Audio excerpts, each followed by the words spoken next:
Mon cher Jackie, mon cher Jackie, je tenais à t'envoyer cette vidéo pour te donner tous mes encouragements et aussi pour dire un bonjour au peuple africain qui est en train de vivre la vague épidémique du coronavirus qui sévit dans plusieurs pays.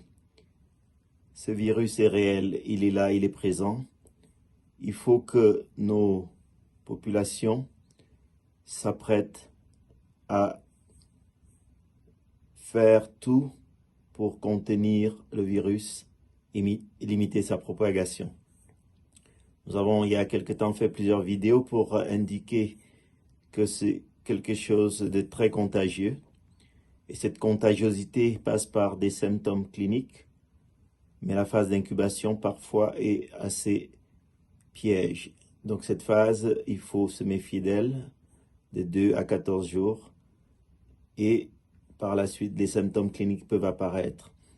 Je rappelle que ces symptômes sont variés. On peut avoir de la fièvre, de la toux, de la fatigue.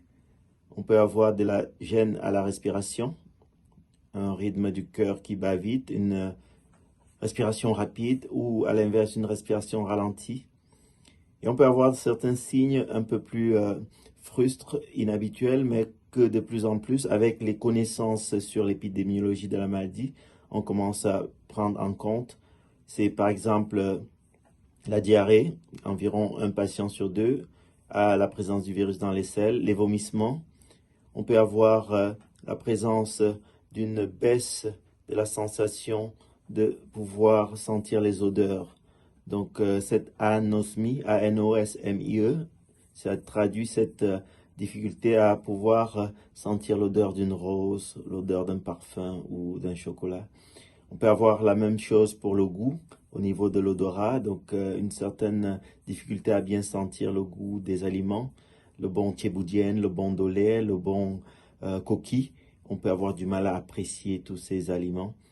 Et ces symptômes, effectivement, devraient faire tirer la sonnette d'alarme pour les patients, les personnes qui pensent qu'il n'y a pas du tout de risque pour eux. Et finalement aussi, on peut avoir des patients, des personnes qui n'ont aucun symptôme. Donc, dans une étude, par exemple, faite chez l'enfant, environ 15% n'avaient aucun symptôme. Donc, le virus était pourtant présent dans les sécrétions. Et c'est important de le savoir parce que la distance de sécurité qu'on dit de respecter de 1 à 2 mètres est un élément capital, mais aussi finalement le contact direct de humain à humain. Donc, je voudrais vraiment te dire, Jackie, bon rétablissement, bon courage dans tout ce que tu as vécu. Et puis, je te serre la main. Be strong. Peuple africain, protégez-vous. Respectez les mesures d'isolement.